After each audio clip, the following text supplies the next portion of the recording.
Bismillahirrahmanirrahim.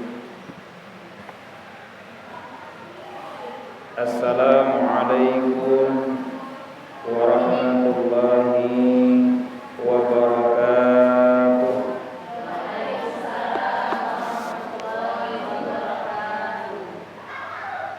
Alhamdulillahi rabbil alamin. Wa bihi nasta'inu ala umuri dunya waddin.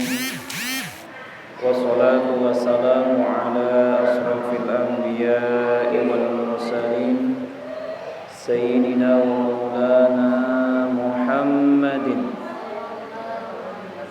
wa ala alihi wa sahbihi ajma'in, amma ba'd. Ibu-ibu Majelis Ta'lim At-Taqwa yang dimuliakan Allah Subhanahu wa ta'ala.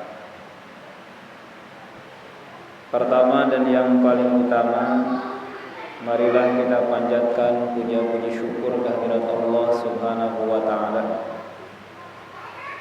Salawat teriring salam semoga tetap terlimpah curah kepada Nabi kita Kangjeng Nabi besar Muhammad sallallahu alaihi wasallam, kepada keluarganya, para sahabatnya, dan mudah-mudahan kita semua diakui sebagai umatnya mendapatkan syafaat yaumil qiyamah. Amin Allah ya rabbal alamin. Ibu-ibu yang dimuliakan Allah Subhanahu wa taala, alhamdulillah dalam kesempatan sore hari ini kita dapat melaksanakan salah satu kewajiban kita, yaitu thalabul ilmi, yang saya dengar kabar memang baru beberapa pekan dimulai. Insyaallah kesempatan ini seraya kita meluruskan niat kita sama-sama, tentunya niat karena Allah Subhanahu wa taala. Mudah-mudahan dengan wasilah kita hadir di tempat ini, di masjid yang kita cintai ini, mudah-mudahan Allah Subhanahu wa ta'ala menjaga kesehatan kita, diberikan selalu lindungan dari penyakit wabah yang selama ini menghantui kita. Juga mudah-mudahan lingkungan kita, keluarga kita dijadikan lingkungan yang aman, lingkungan yang nyaman, selalu dalam lindungan Allah Subhanahu wa ta'ala. Amin Allah ya rabbal alamin. Ibu-ibu yang dimuliakan Allah Subhanahu wa ta'ala, kesempatan ini alhamdulillah tentunya kita masih diberikan kesempatan oleh Allah, diberikan umur, diberikan sehat sehingga kita bisa melaksanakan pengajian. Kesempatan ini juga kita tidak lupa bersyukur kepada Allah atas segala nikmat-nikmat yang Allah berikan kepada kita. Kalau berbicara tentang nikmat, tentu kalau dihitung, diumpamakan air laut, ya, dijadikan sebagai tintanya untuk menulis nikmat Allah, maka itu semua tidak akan cukup dan tidak akan sanggup untuk menulis nikmat Allah. Sedangkan nikmat Allah masih banyak.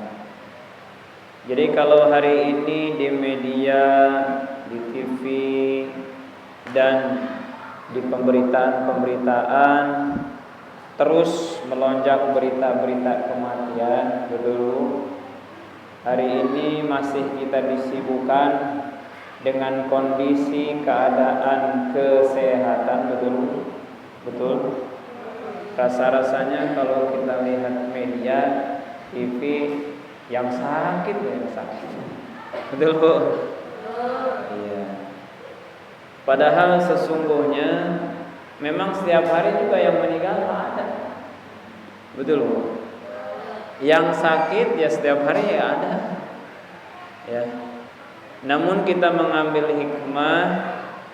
hikmahnya buat kita sesungguhnya anugerah Allah, ya rahmat Allah sesungguhnya lebih besar ya yang diberikan kepada kita. Jadi jangan sampai kita menjadi umat ataupun menjadi hamba yang terus dihantui dengan kecemasan, ketakutan. Ya Bu ya. Takut, cemas tuh enggak enak. Betul Bu?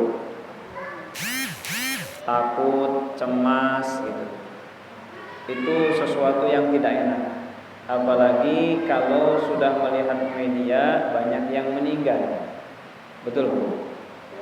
Nah, hikmahnya buat kita adalah semua memang sudah menjadi ketetapan Allah, tetap kita menjaga kondisi dan perilaku hidup kita. Betul Bu? Jadi jangan sampai seperti perilaku yang dicontohkan oleh Arab Badui ketika menghadap Rasulullah. Ketika dia datang kepada Rasulullah, Rasul bertanya, pakai apa kamu kesini? Pakai kuda. Ya, diikat enggak kudanya atau onta? Diikat enggak kuda atau ontanya? Tidak, pasrah saja sama Allah. Itu mah bukan pasrah namanya, Bu. Ngabujangkeun. Betul enggak? Jadi juga tidak serta-merta Allah yang mau corona gitu. Tapi yang meninggal aya wae. Ternyata yang kena memang ada saja. Terlalu khawatir juga jangan, betul Bu. Nah, kemudian menyepelekan juga jangan. Jadi umat muslim kita nih Bu ya sama-sama berpatokan bainal umur awsatuh. Sebaik-baiknya urusan adalah pertengahan. Jadi kalau misalkan ibu hutang lo bating hutang geurieuh setengah we. Ya Bu ya. Gitu. Tidak dibayar pisan yang dibayar Bu setengah we gitu. Jadi sebaik-baiknya urusan pertengahan. Betul Bu?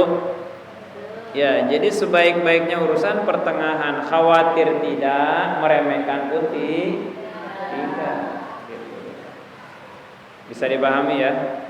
Nah, jadi sehingga ketika kekhawatiran, kecemasan terhadap ketentuan Allah, sehatnya, sakitnya, meninggalnya, hidupnya, sehingga berlebihan.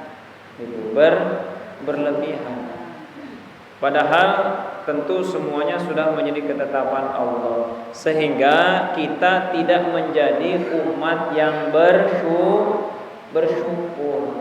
Jadi terus-terusan menghitung tuh kekecewaannya. Betul Bu? Terus-terus menghitung tuh kecemasannya. Padahal kebahagiaannya lebih banyak. Betul enggak? Jadi kadang-kadang sifat manusiawi kita lebih banyak menghitung kekecewaannya daripada menghitung nikmat Allahnya, anugerah Allahnya. Jadi kalau misalkan sebelum-sebelumnya suami tuh gajian, salary, finansialnya lancar-lancar saja. Ya 2 bulan, 3 bulan, 4 bulan ini ya agak tersendat, ya ingatnya berarti setahun yang lalu lancarnya mah nggak pernah dihitung, tapi giliran kurang mah terus dihitung. Betul nggak Bu? Kita. Jadi kalau misalkan kebahagiaan yang sebelum-sebelumnya kita tidak pernah hitung, nah giliran sekarang pandemi terus aja. Padahal kebahagiaan nikmat kepada negara kita, bangsa kita begitu luar biasa anugerah Allah. Betul nggak? Kita dijadikan negara yang aman, beda dengan negara-negara yang lain yang sampai saat ini timbul perpecahan, timbul peperangan. Kita mah aman saja, betul? Iya. Jadi kalau sudah damai, jadi jangan dibuat kisruh. Ya, paham ya Bu ya?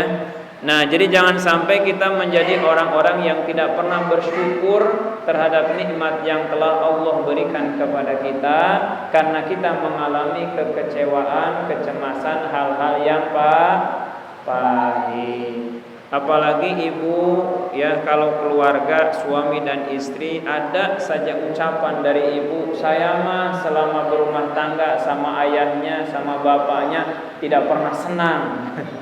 Itu pernah disenangkan pisan. Ta eta teh dilaknat Bu oleh Allah Subhanahu wa taala dalam kitab Uqudul Jin akad-akad dan suami dan istri.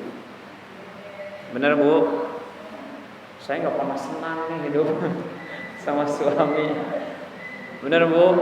Nah, dilaknat itu tuh oleh Allah ya Bu ya. Enggak pernah senang, terus-terusan berantem, terus-terusan pasea, hidupnya selalu kekurangan, tapi anak tiap tahun satu nambah terus. Betul Bu? Bingung saya juga. Ya. Kalau ributnya hampir tiap hari. Ya Bu ya, tapi ternyata pas ditengok udah sebulan 2 bulan nih. Itu udah hamil lagi. Masya Allah. Berarti berkah eta ngaranna. Jadi jangan sampai menghilangkan. Ya, ini memang sifat manusia. Masya Allah. Nah Bu, ya gitu ya Bu. Nah, sehingga Rasulullah SAW mencontohkan Bu. Ya. Jadi ketika Rasulullah SAW mencontohkan, beliau kalau misalkan menyuruh, tentu beliau sendiri yang paling awal. Beliau kalau menyuruh kepada kita untuk ibadah, tentu ibadahnya beliau beda dengan kita. Kalau kita mah Allahu Akbar, likum, Allahumma lantas jalan. Jadi kita mah langsung selesai habis sholat ya Bu ya. Tapi kita juga kadang mengalami doa yang panjang, sholatnya lama kalau lagi banyak kebutuhan. Kalau mulai suami lagi banyak marah, doanya sholatnya agak lama, kenceng ya Allah. Bisa begitu ya Bu ya? Benar Bu? Berarti kira-kiranya kalau kita misalkan punya majikan, lihat anak buah, kamu butuhnya ke saya tuh kalau lagi pusing doang ya. Kalau lagi banyak masalah doang baru deket gitu. Saya kasih terus masalah gimana kayak begitu. Jangan ya Bu ya. Jadi ketika Allah Subhanahu wa taala memberikan, misalkan saat sekarang pandemi ataupun kondisi masalah terhadap keluarga kita, lingkungan kita, sebetulnya Allah ingin kita tuh dekat dengannya, ingin melihat hambanya kita nih, DPDP bahasa Jerman namanya. DPDP apa Bu? DPDP Bu. Jadi betul-betul menghadap.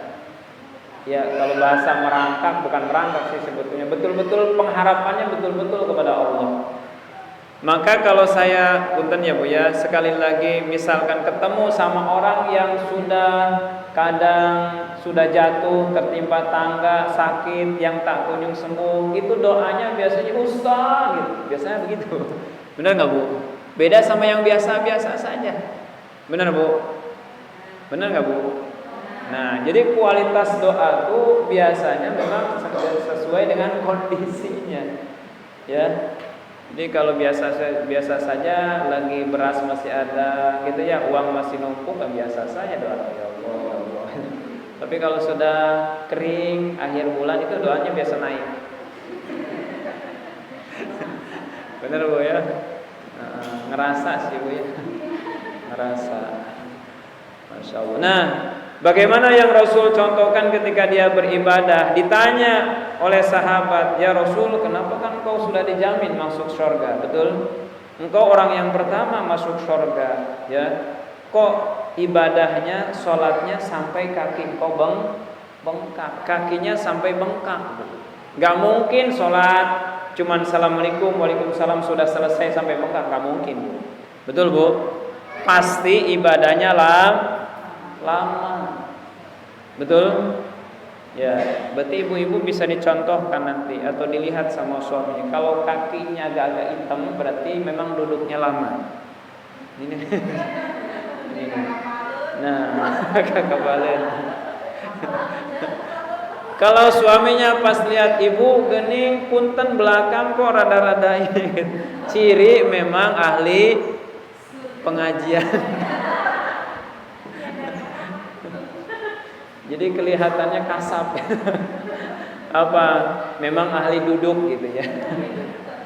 Nah, tapi jangan disangkut pautkan dengan jidat hitam. Ya ini mah mungkin bahasanya kalau yang lain mah tebel, saya mah tipis ya Bu ya. Ya, paham Bu? Jadi ada tandanya. Nah, kenapa ya Rasul, engkau kan sudah ahli surga, ibadah masih terus bahkan lebih ada yang lebih dibanding yang lain sampai kakinya bengkak. Apa jawab baginda Nabi Bu, Rasul kita, junjungan kita? Apakah engkau tidak ingin hamba ini, aku ini menjadi umat yang bersyukur? Jadi ibadahnya kuat, ibadahnya sebetulnya ibadah itu kewajiban bukan rajin, memang kewajiban ya. Kalau sudah rajin itu berarti amalan sunnah.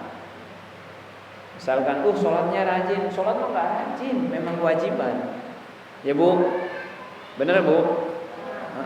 Rajin banget sholatnya. Sholat mah semua juga wajib Bu. Nah kalau sunat tuh rajin banget sunatnya itu baru. Paham Bu? Jadi sesuatu yang rajin itu memang sesuatu yang luar daripada kewajiban. Rajin banget sholatnya, memang sholat mah sudah wajib Bu. Bener ya? Nah jadi Rasul menyampaikan, apakah aku ini engkau tidak menginginkan aku orang yang selalu bersyukur kepada Allah. Jadi kalau ibu sudah mulai ngaji, mulai baca Quran, mulai sholat berjamaah dan yang lainnya, berarti kita pun sama ingin mencontoh Rasul. Kita ingin menjadi orang-orang yang bersyukur. Alhamdulillah. Jadi orang yang bersyukur berarti ketika kita diterima ataupun menerima anugerah, diberikan kesehatan, diberikan umur, digunakan dengan sebaik-baiknya untuk ibadah. Alhamdulillah. Paham ya Bu ya? Alhamdulillah. Waktunya masih lama. Jadi saya datang lebih awal. Bisa 2 jam. Bisa 2 jam Bu? Jam 6 ya. Ya lanjut ya Bu ya. Nah kemudian yang selanjutnya, jadi ketika kita menghadiri pengajian, ketika kita melaksanakan ibadah, jadi bukti memang kita bersyukur kepada Allah. Nah kemudian kita pun sama, ketika hari ini ibu mulai dengan mengawali membacakan asma Allah, kalamullah, ayat-ayat Al-Quran, ini juga bukti rasa syukur kita kepada Allah. Ini bukan berarti ditaruh di sini Ustadz suruh baca, tidak, membandungin ibu tidak ya Bu ya. Betul Bu? Ya, ditaruh Quran, kalau misalkan saya lupa baca ayatnya, berarti ini tinggal dibuka. Ya Bu ya. Jadi kalau pengajian Bu Yaya materinya tajwid tidak? Baru mulai. Ya. Jadi tadi Ibu jamaah yang dirahmati Allah Subhanahu wa taala, jadi salah satu kita pun belajar Al-Qur'an ya, ini bukti tanda syukur kita kepada Allah. Ibadah dengan membaca Al-Quran, 1 huruf yang kita baca pahalanya 10 kali 100 dikali 700, jadi berlipat ganda lah pahalanya. Alhamdulillah. Nah kemudian yang selanjutnya Bu ya, Ini di depan saya ada tafsir perkata. Alhamdulillah. Kalau ibu sudah punya ini, alhamdulillah. Jadi sudah mau ataupun ingin belajar. Nah, tadi baru mukadimah ya, setengah jam mukadimah. Masuk kepada materi ya Bu ya. Bagaimana ukuran kita dalam memahami Al-Quran? Tolak ukur terhadap Al-Quran seperti apa? Yuk sama-sama pahami. Boleh ditulis ataupun dihafalkan. 20 menit tadi mah baru prolog, pembukaan saja. Ya. Jadi tolak ukur tingkatan paham terhadap Al-Quran. Sudah Bu? Tolak ukur boleh ya, tingkatan paham atau memahami silakan. Memahami Al-Quran silakan. Satu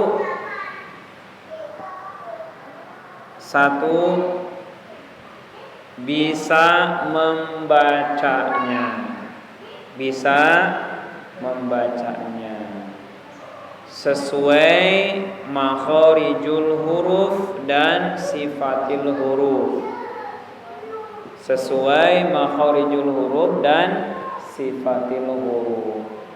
Dua, yang pertama bisa membacanya sesuai makharijul huruf dan sifatil huruf. Yang kedua, bisa membacanya sesuai kaidah ilmu tajwid. Bisa membacanya sesuai kaidah ilmu tajwid dan tahsinnya. Bisa membacanya sesuai kaidah ilmu tajwid dan tahsinnya. Yang ketiga, bisa menerjemahkannya dan mentafsirkannya sesuai, bisa menerjemahkan dan mentafsirkannya sesuai dengan kaidah-kaidah ilmu bahasa Arab, sesuai dengan kaidah ilmu bahasa Arab, ilmu nahwu, ilmu shorof dan yang lainnya. Ilmu nahwu, ilmu shorof dan yang lainnya. Yang lainnya masih banyak. Yang keberapa sekarang? 4. Bisa mengamalkannya,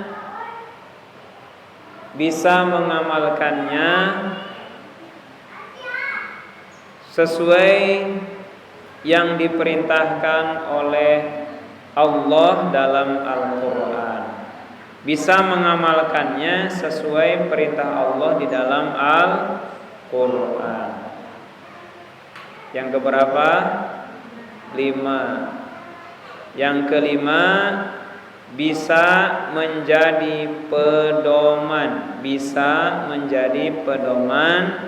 Yang kelima, bisa menjadi pedoman dalam kehidupan sehari-hari. 5. Bisa menjadi pedoman dalam kehidupan sehari-hari. Saya ulangi Bu, materi kesempatan ini bagaimana tolak ukur paham atau memahami terhadap Al-Quran. Yang pertama, bisa membacanya sesuai dengan makharijul huruf dan sifatil huruf. Yang kedua, bisa membacanya sesuai dengan kaidah ilmu tajwid dan tahsinnya.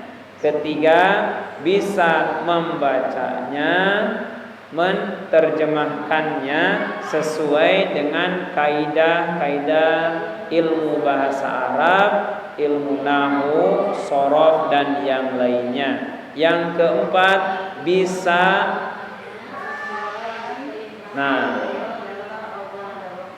betul. Terus yang kelima, bisa menjadi pedoman dalam kehidupan sehari-hari. Ibu jamaah yang dirahmati Allah Subhanahu wa taala. Jadi ini salah satu gambaran untuk kita ketika kita mempelajari Al-Qur'an.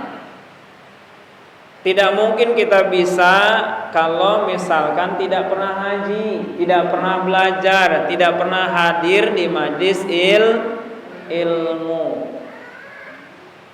Ustaz, saya mau belajar di mana? Kaidah ilmu bahasa Arabnya, nahwu sorobnya yataba, yatubu, yutuban.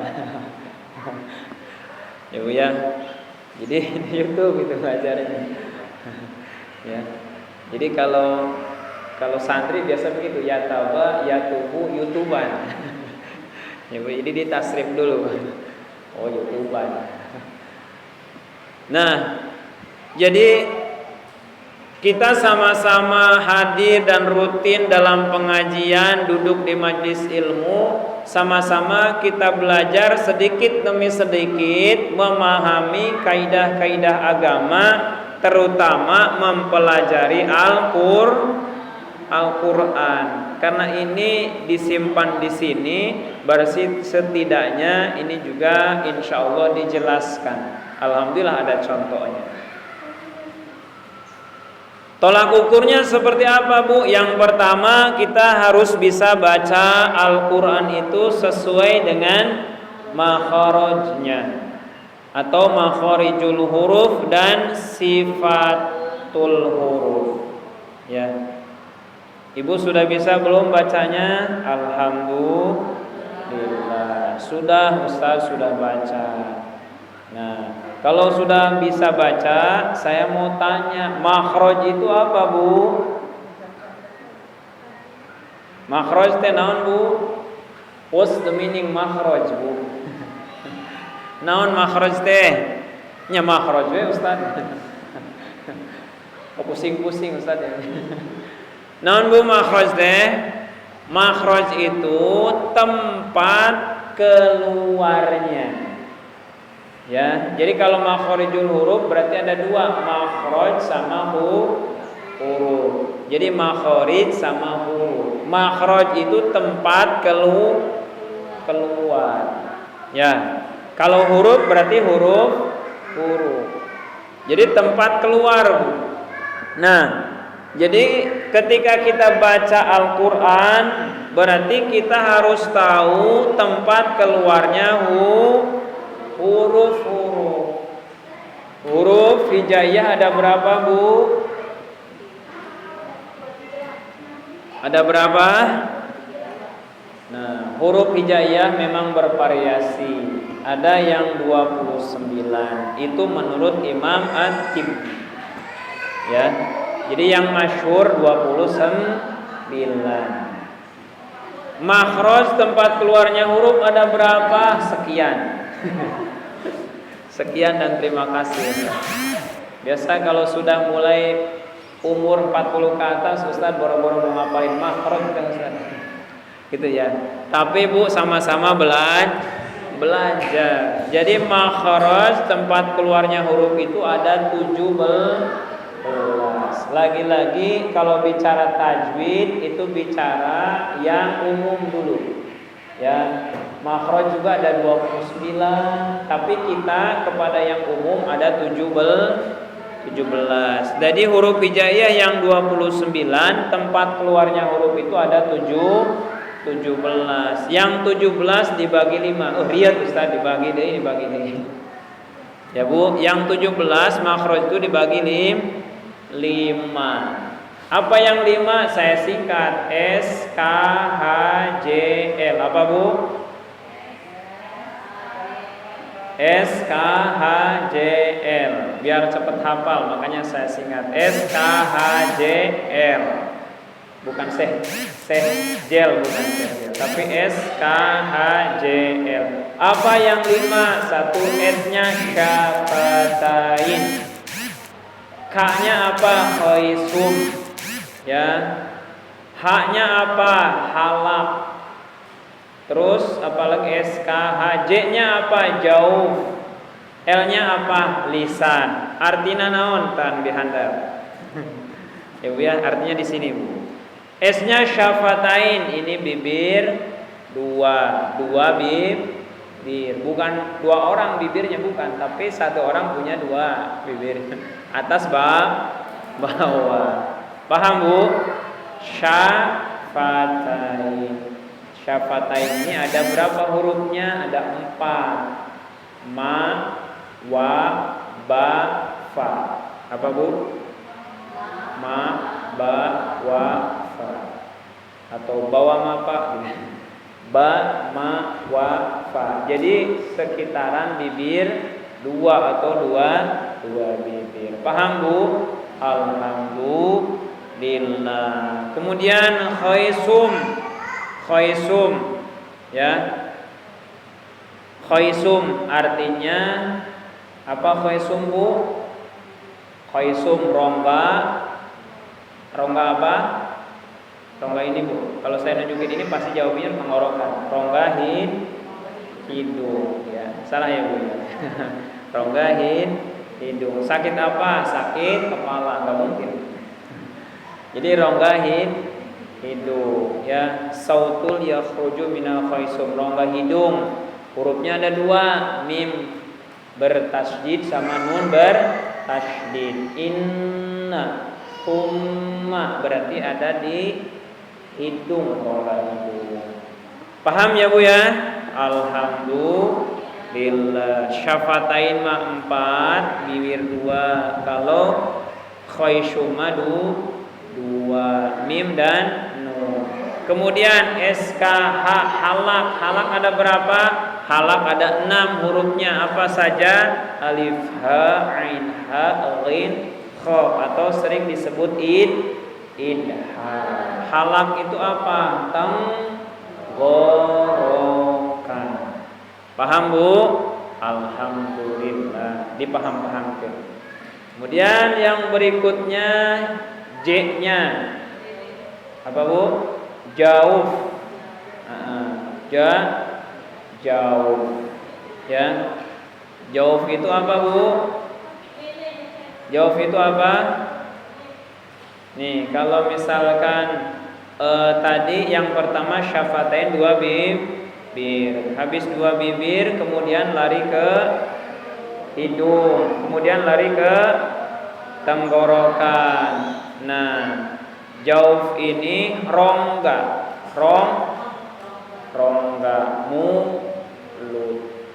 mulut ya. Nah, hurufnya ada berapa Bu? Rongga mulut. Nah, kalaupun nanti pusing, ibunya nanti ada suka juz amma, ada yang gambar gigi, tahu Bu? Susah sekarang nyarinya. Bu, ada nggak turutan juz amma yang ada gambar gigi? Nah, cari di situ. Mana nih? Gambar gigi ya Bu ya. Cari PR-nya, cari. Bukan nyari giginya, bukan. Tapi ada hurufnya. Kemudian kalau terakhir L-nya lisan. Lisan itu lidah. Nah, berarti kita baru bisa memahami makharijul huruf yang 17 dibagi 5. Nah, kemudian yang berikutnya bagaimana bisa ngucapin makharijul huruf ya? Yang pertama kasih satu huruf di depan disukunkan. Contohnya untuk mengetahui makhraj itu kasih satu huruf kemudian disukunkan. Contoh kasih satu huruf alif kemudian sama ba-nya disukunkan. Kita kasih fathah saja abd. Maka bunyinya di syafatain. Kemudian dikasih lagi waw au, maka bunyinya di syafatain. Maka untuk bisa mengetahui makhraj ya kasih sukun sama kasih baris. Paham ya Bu ya? Alhamdulillah. Kemudian yang berikutnya sifatil huruf. Apa sifatil huruf? Sifat itu apa Bu? Ini misalkan anaknya sifatnya punten bager ya, baik. Nah, apa sifat artinya? Sifat apa artinya Bu? Keadaan yang melekat. Sifat itu artinya keadaan yang melekat. Jadi sifat itu keadaan yang melekat. Dia baik, dia buruk, dingin, panas. Berarti sifat itu keadaan yang melekat. Paham Bu? Paham Bu? Jutek gimana jutek? Berarti sifatnya yang melekat jutek. Bager berarti sifatnya yang melekat bager. Paham? Alhamdulillah. Kemudian sifatil huruf itu apa kegunaannya kita belajar nanti sifat-sifat huruf? Yang pertama kita bisa membedakan makhraj yang sama. Bu, bunyinya sama, sa sama ta. Benar enggak Bu? Bunyinya sama kan? Gimana cara bisa bedainnya? Berarti kita menggunakan sifatil huruf, sifat yang melekat, keadaan yang melekat pada hurufnya. Kalau sa berarti sin biasa, tapi kalau ta berarti ujung lidah kenain gigi bagian atas. Jadi bunyinya ta, ya Bu ya, ta. Maka kalau saya sering mengajarkan ilmu tajwid, sering dengan kaidah tatitu batu sanitana minal muslimati sanita. Semuanya di sini. Misalkan sa biasa, sasi subasu sanisas minal muslimasi sanisa. Itu nanti belajar untuk memahami, mengetahui sifat hurufnya. Alhamdulillah. Paham ya Bu ya? Alhamdulillah. Itu kegunaannya. Masih banyak kegunaan yang lainnya. Nah itu yang pertama. Jadi kita tolak ukurnya baru bisa membaca Al-Quran dengan makhraj dan sifatil huruf. Berarti keumuman kita. Alhamdulillah itu juga kita belajar dibimbing sama Bu Yaya ya dan yang lainnya. Jadi terus kita belajar setelah bisa Bu makharijul huruf Ustaz, makharijul huruf oke masih diejah. Diejah Bu, tahu diejah? Apa? Apa coba Bu diejah? Contoh diejah apa? Ya sin ya sin. Diejah apa Bu? Jadi ejah. Dilafalkan gitu ya. Jadi masih terbata-bata ya terus belajar. Tadi minimal gambaran secara umumnya makharijul huruf dan sifat-sifat huruf. Belajar Bu dikuatin. Nanti bisa bedain antara bacanya sesuai dengan makhraj dan sifatnya atau bacanya hanya baca saja. Paham Bu? Alhamdulillah. Karena masih ada 4 lagi dikebut ya Bu ya. Ya, masih 2 jam ya Bu ya sampai jam 6. Dari setengah gitu. Kemudian yang kedua ya bisa memahami atau membacanya dengan kaidah ilmu tajwid.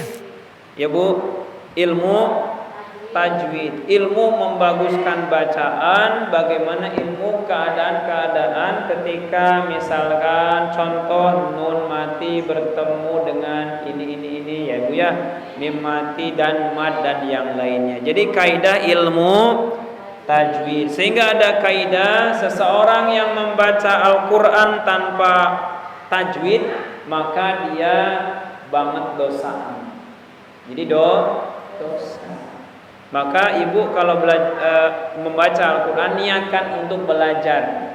Niatkan untuk belajar. Saya pengen ngapalin, muhafizin Quran. Tetap niatnya belajar. Sehingga ada kekeliruan, ada kesalahan, ma'fu anhu, Allah mengampuni. Jadi dengan kaidah apa? Ilmu tajwid. Bukan hanya tajwid, ternyata ada tahsinnya, dibaguskan. Ya. Misalkan ibu kalau adzan dengar adzan Allahu Akbar, salah enggak? Enggak. Tapi tidak ada tahsinnya. Allah kan gitu. Benar Bu? Ya, Bismillahirrahmanirrahim. Salah nggak Bu? Enggak. Benar Bu? Ada baca, boleh baca gitu boleh. Ya, ketika apa mau nyembelih? Itu loh. Kaidah ilmu tajwid. Namun tidak hanya ilmu tajwidnya ya, misalkan ini idhar, ini idgham, ini yang lain-lainnya, tapi juga dibaguskan dengan apa?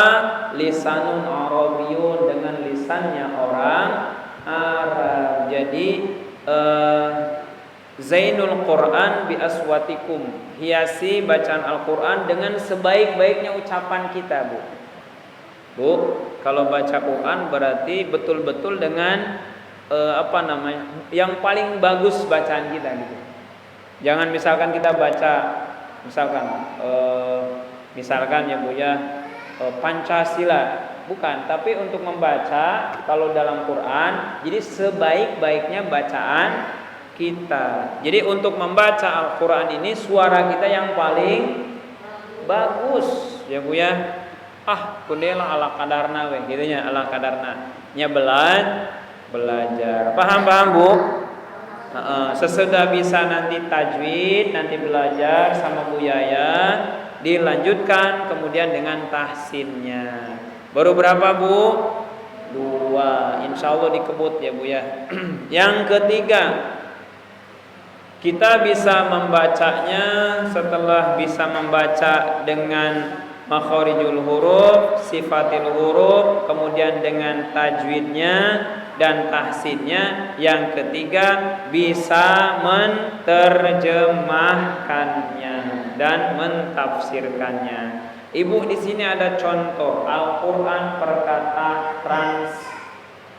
bahasanya sulit diucapin ya. Transliterasi. Bacanya susah ya. Ya intinya mah terjemah atau tafsir perkata gitu aja. Nah, jadi ketika kita sudah mulai bisa membaca Al-Quran dengan makhraj, dengan sifat, dengan tajwid, dengan tahsin, kita mulai menerjemahkannya, belajar minimal punya Al-Quran terjemah atau ada tafsir perkata. Kalau tafsir perkata, alhamdulillah sudah perkata Bu. Ya, tuh alhamdulillah ini contohnya, maaf ya. Sudah ada, ini artinya perkata. Jadi kalau nanti Ibu menjelaskan ya Quran terjemah Kementerian Agama, nah gitu Bu menerjemahkannya. Jadi kan kadang seseorang tergelincir salah mentafsirkannya karena birra'yu dengan pemikirannya. Kalau kita ada lembaga yang resmi ya Bu ya, minimal Kementerian MUI dan Kementerian Agama sudah memeriksa ya Bu ya, betul nggak? Jadi di sini ada yang WA ke saya, Ustadz bener nggak Al-Quran sudah diganti tafsirnya ini. Ya selama belum ada rilis dari Kementerian Agama, kita tetap patokannya kepada yang sudah ada. Ini diganti dari pemimpin jadi teman sejati misalkan.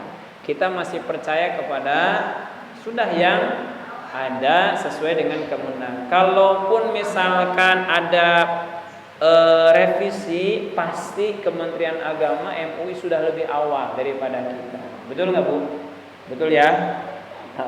Kalau saat ini mah kita ikut saja, sami'na wa ata'na. Maka kalau kita misalkan apa terjemahnya, apa tafsir perkatanya, sebutkan saja ini sesuai dengan tafsir Kementerian Agama. Nah, ada kaidah untuk mengetahui bisa menerjemahkan, bisa mentafsirkan adalah kita belajar bahasa Arab, kaidah bahasa Arab. Sudah sering saya jelaskan kenapa kita belajar bahasa Arab. Satu, Nabi orang Arab. Kedua, Al-Quran bahasa Arab. Ketiga, ucapan ahli surga nanti bahasa Arab. Jadi lamun ibu jamaah ya diizinkan oleh Allah, kita berdoa ya kita masuk ke surganya Allah nanti langsung fasih bahasa Arab. Tong sieun gitu urang moal ka surga naon teu bisa bahasa Arab. Moal Bu. Jadi langsung bisa. Betul Bu? Gitu. Ustaz boro-boro mau masuk ke surga, pas ditanya di dalam kubur aja saya nggak bisa bahasa Arab. Apa malaikat nanya man robuka, naon ieu teh? Debat ngerti bahasa Arabna. Ya Bu ya. Bener Bu? Nggak ngerti gitu. Pertanyaan malaikatnya man robuka, naon gitu ya. Siapa Tuhan? Tuhanmu, masya Allah. Nah, jadi kaidahnya tentu kita mempelajari bahasa Arab. Saya tidak pernah anti dengan pembelajaran yang lain, tapi saya lebih mengutamakan, menguatkan bahasa Sunamnya ngekeuhkeun terus-terus belajar bahasa Arab. Kenapa? Satu huruf berpahala, apalagi beribu-ribu huruf. Betul nggak Bu? Betul Bu? Nah kalau ibu ngapalin misalkan derajat ini apa segala macam ilmu-ilmu yang lain silahkan, itu juga ilmu pengetahuan. Tapi yang kita lebih kuatkan adalah belajar bahasa Arab sehingga tidak jauh dari memahami Al-Quran. Alhamdulillah. Lanjut Bu ya. Kemudian ada nahu itu perubahan ya, sorof perubahan depan, perubahan belakang. Jadi kalau misalkan Al-Quran ini punten ibu dulunya tidak pakai sakal, tidak pakai baris, bagaimana bisa ditafsirkan ataupun bisa dikasih sakal sama baris? Berarti dikasih ilmu nahu sama sorof. Makanya ketika di pesantren kitab-kitabnya jarang yang ada barisnya atau sering disebut kitab gundul, kitab kuning karena ininya sampulnya kuning, bacaannya tidak ada sakalnya. Kita mah yang ada barisnya aja bacanya belepotan, artinya geriet, komo gundul. Bener Bu? Nah gitu. Ya kita berarti anak kita ya Bu ya. Tapi insya Allah tidak ada batas dalam artian sudah tua jangan, tetap kita belajar ya Bu ya. Alhamdulillah. Jadi ilmu nahu, sorof dan yang lainnya. Kemudian yang terakhir, yang 5 ya Bu ya. Yang terakhir ketika kita tolak ukur dalam bacaan Al-Quran, memahami Al-Quran ini sebetulnya adalah bisa menjadikan pedoman. Yang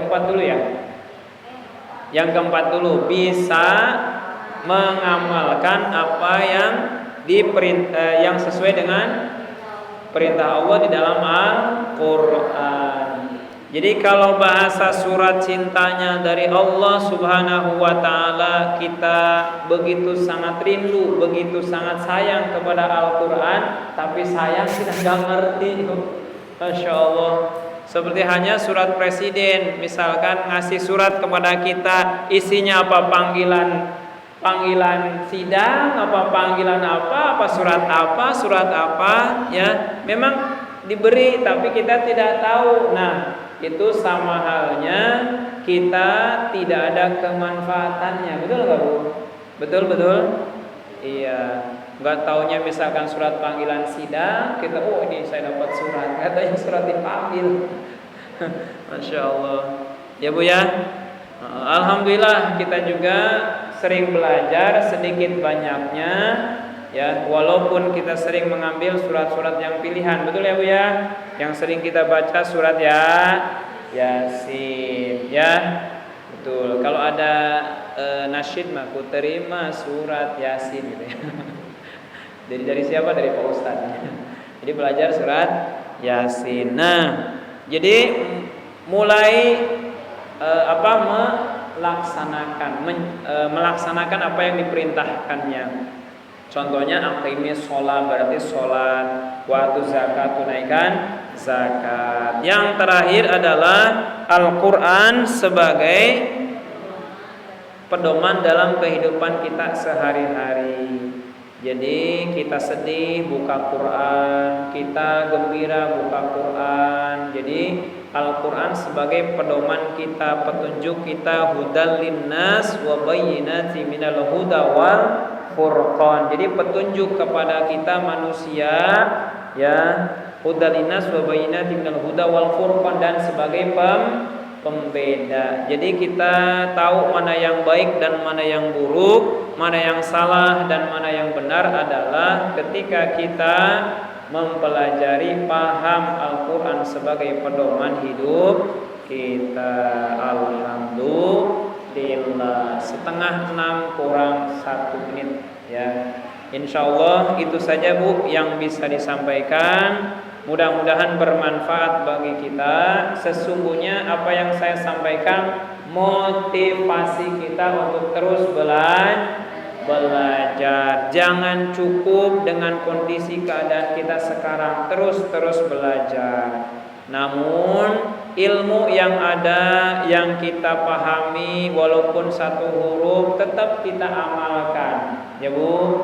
Ustaz, saya sholat baru bisa 1 surat baca, alhamdulillah. Ustaz, saya baru bisa 1 ayat, silakan, ya. Tapi Al-Fatihah mangeukeun, usahain untuk bisa. Kalau surat mah tentunya hukumnya sunat. Misalkan Allahu Akbar, misalkan Al-Fatihah sama selesai, walau boleh. Apanya apa Bu? 1 surat saja Ustaz, 1 ayat saja Ustaz. Oh ya silakan. Apa?